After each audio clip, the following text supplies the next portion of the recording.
میرے لیے بچھائے تھے خار جنہوں نے، میرے لیے بچھائے تھے خار جنہوں نے، ہاتھ زخمی وہ اب اپنے دیکھ رہے ہیں۔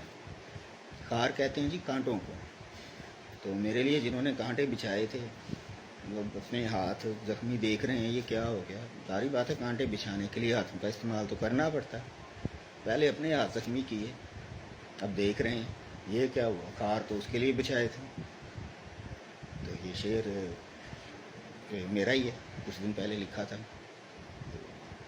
میرے لیے بچھائے تھے خار جنہوں نے، ہاتھ زخمی وہ اب اپنے دیکھ رہے ہیں۔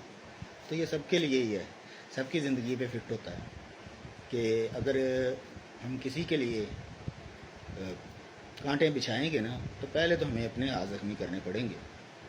اگلے کا نقصان تو بعد میں ہوگا، پہلے اپنے ہاتھ زخمی کرنے پڑیں گے، ٹھیک ہے؟ اس لیے کسی کے آگے خار مت بچھائیں، کسی کے آگے خار مت بچھائیں، کانٹے مت بچھائیں۔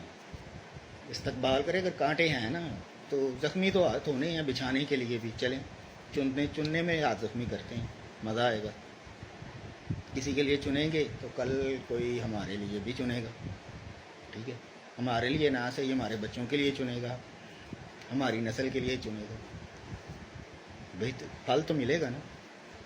تو کیا خیال ہے؟ اب خار بچھانے ہیں یا خار ہٹانے ہیں؟ آپ کی مرضی۔